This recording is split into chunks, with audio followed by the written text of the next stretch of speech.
Am I the a-hole for naming my son after my late brother when my dad had already asked me not to? My older brother died at the age of 17. He and I were very close. We went through a lot together. Our mom got sick and died after we had to watch her fade away slowly.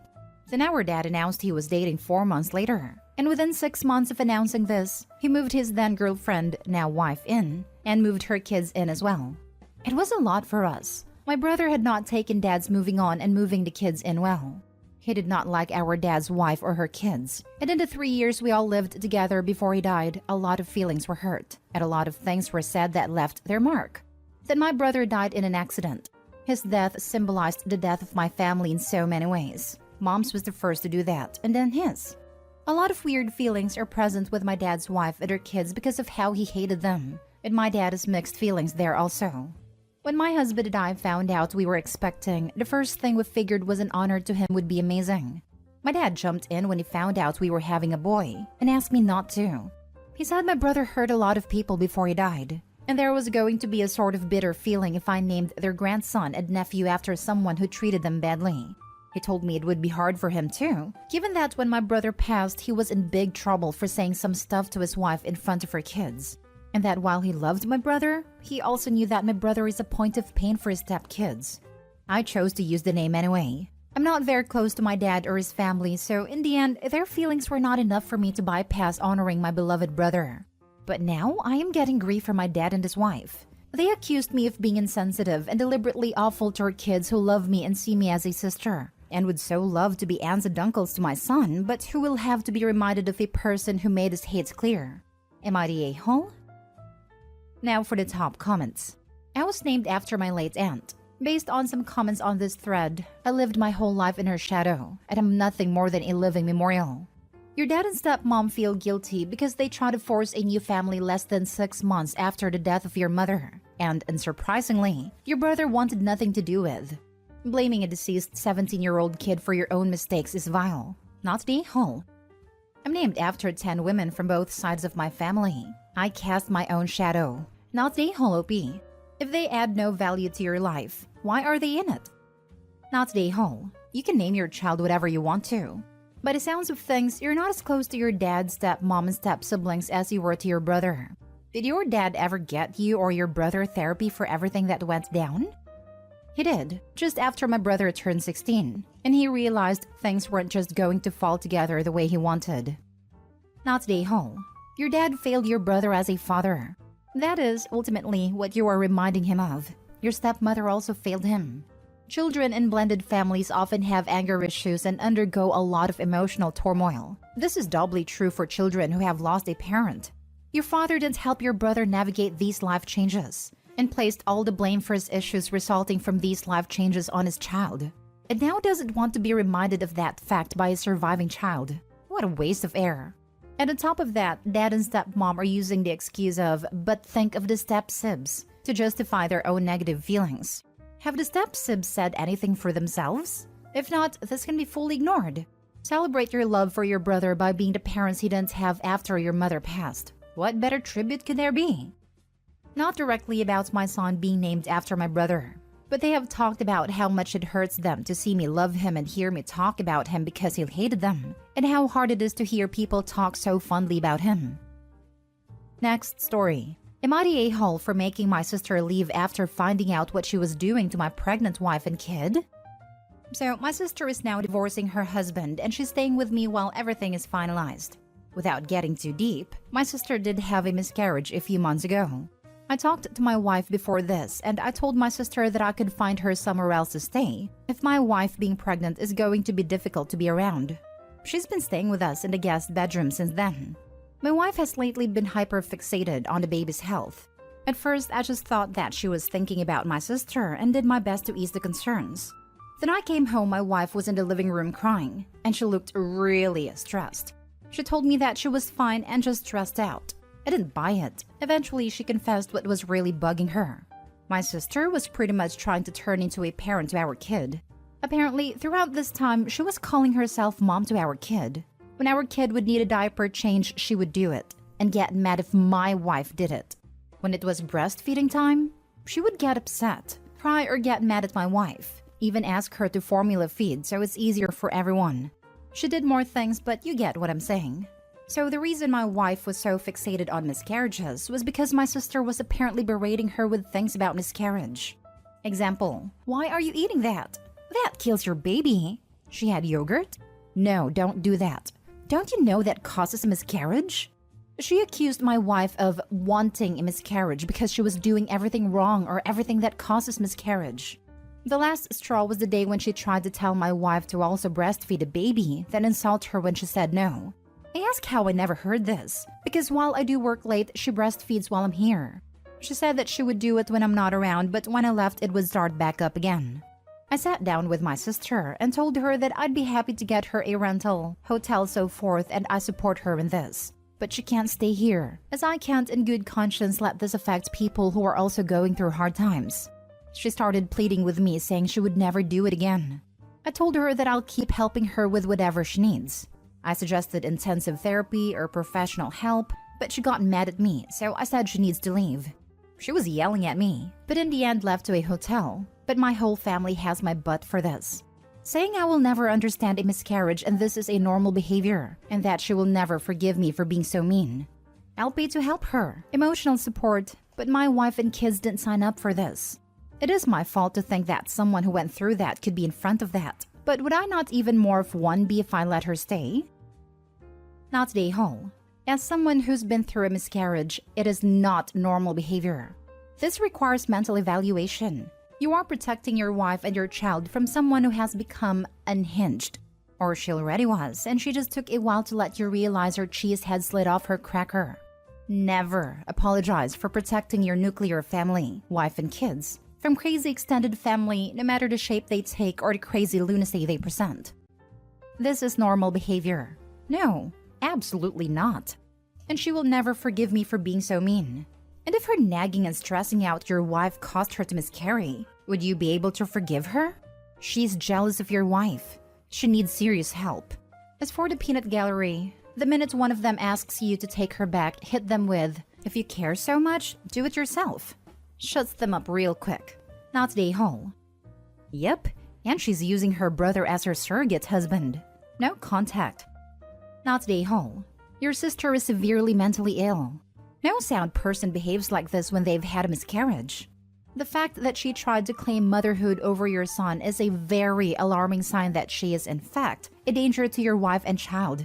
Please take what I'm saying seriously. There are countless cases where women who become mentally unwell after a miscarriage, being unable to have a child of their own, become psychotic and unalived expectant mothers for their unborn child or kidnapped children. If I were you, I would notify all family and daycare that your sister is not permitted around your wife and child, and that it will stay that way until your sister gets professional help and becomes mentally sound. And yet his sister was sound-minded enough not to display this behavior in front of Opie. She knew what she was doing was wrong.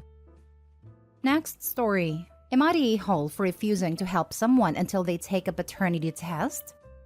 My brother Drew unfortunately passed away a month ago. Drew was an addict since his late teens and was engaging in all sorts of destructive things, and it tore our family apart. We tried rehab, therapy, support groups, and interventions, but nothing was working. He eventually died of an overdose. A week ago, a girl, Zara, got in touch with my parents online claiming to be pregnant with Drew's baby. My parents got too overwhelmed to talk to her, so I messaged her from my own account to continue the conversation.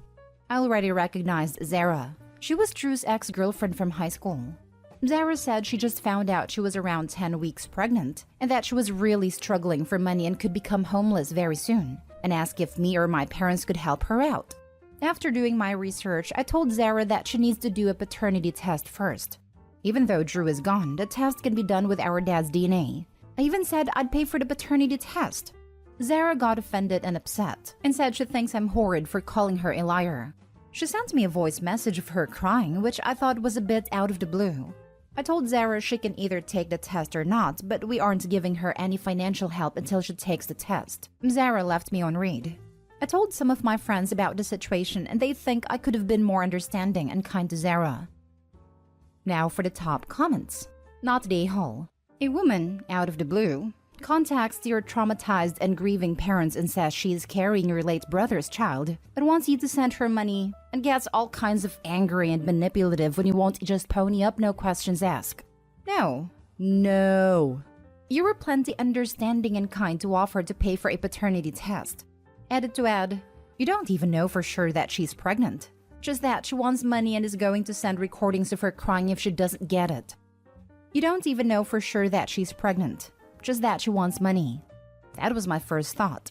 If your brother was an addict, it's likely the people he associated with were addicts. And addicts are going to addict. Meaning, they'll do/say anything to secure their next fix.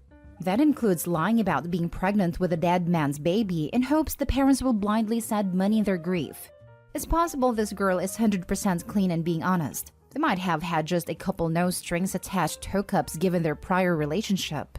But it is not even a little unreasonable for Opie and the parents to request proof. I myself am a recovering addict, and these were my thoughts too. Not the whole. Generally, a refusal to take a paternity test made with crying and accusations of calling the other person a liar means that the test will come out negative. If this is really your brother's child, Zara should have no problem submitting to the test. Okay, I agree with NTA verdict, but saying that if it's really Opie's brother's child, then Zara should have no problem submitting to the test reads a lot like, people who haven't done anything wrong have nothing to worry about from the police. Zara's perfectly within her rights to say no to the test. She is not within her rights to cry and be manipulative when Opie says no test equals no financial help, which is Opie's right to do. She's an ex-girlfriend from high school, not his partner at the time he died. If she has nothing to hide, she wouldn't have a problem doing a paternity test. Your analogy is not the same. End-stage addicts typically only have addicts in their lives. This is a common addict scam. Last story. Am I the a-hole for throwing out my stepsister after her foster child's behavior? I, 30 female, invited my dad to visit me and my husband for a week as we live abroad. He brought his wife, who asked if her daughter Linda could come as well. I don't know Linda very well, as our parents got together when we were already adult. But she's always seemed fine, as does her husband James, so I said okay. Linda notified us that she would be bringing her foster child. Let's call her Sophie, 12 female. I didn't think this would be a problem, but I was wrong. Sophie was incredibly hyper from the minute she stepped in the house. She would interrupt conversations and demand attention. Linda did nothing about her behavior. The first few days were long and arduous, with Sophie complaining about every activity and meal without fail, and dictating the running order of everything. Because if she didn't get her own way, she would have tantrums like a toddler and swear like a sailor. She also damaged some art supplies I let her borrow to paint with, and damaged the desk in my husband's study. We were all fed up, but felt sorry enough for Linda and James having to put up with it all the time that we didn't say anything. She also developed what I consider an inappropriate and weird fixation with my husband. She would demand to sit next to him at restaurants or at home, ask to hold his hand when crossing roads, and just generally latched onto him. At one point, she even tried to sit on his lap. The final straw was when we were all eating dinner at my apartment before me, my husband, James, and Linda were going out for the evening, and the parents would watch Sophie. Sophie was whining that she wasn't allowed to come, and Linda said it was an adults-only evening. Sophie finished her food and left the table, and 2 minutes later, we hear something smash. We all rushed to the lounge to see that a very expensive ornament has smashed on the floor, and Sophie is standing there looking smug. She said it was an accident, but none of us believed her. Linda offered to pay for the damage until she found out the cost, and had the decency to be mortified and apologetic. But I had it. I told her to pack up the kid and go. She might be committed to this, but I didn't commit to property damage and having my life run by a child. Linda and James pleaded that Sophie was just feeling upset and insecure, but I'd had enough of cutting slack of everyone involved. Eventually, they left to stay in a hotel. My dad's wife was beside herself and said I should have had more compassion for what Sophie's going through, meeting new people and traveling for the first time, etc., and maybe some of her attitude can be explained by that. It's not the majority. And while my dad is on my side about not wanting her around, he said it was a bit much to throw them out immediately. But I don't see why I should have to put up with the destruction in my own home and foot the bill for the privilege. What was the kid going to destroy next? Am I missing something here? Am I the a-hole? Okay, first of all, the thing with your husband. That's how men get accused of stuff when they refuse the child's attentions. That's a major concern already. Secondly, a lot of foster children are really messed up by a broken system, and behavioral disorders aren't uncommon. However, that is no reason anyone who did not consent to fostering the child should have to suffer the consequences of the behavior. Having your stuff damaged because you didn't give her her way is not acceptable.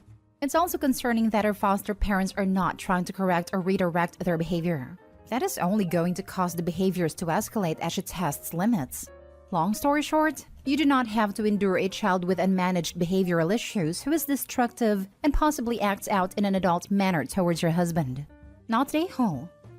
Honestly, that's what I started to worry about when I saw how vindictive she could be. My husband can't stand kids. He didn't even really speak to her, so we were absolutely baffled why she liked him. But it's better to be safe than sorry. Not the whole. The girl's behavior toward your husband could be an indication that she was somehow victimized in her earlier years. This was not a normal behavior. I would urge your father and stepmother to push to get the girl into therapy if she's not in it already.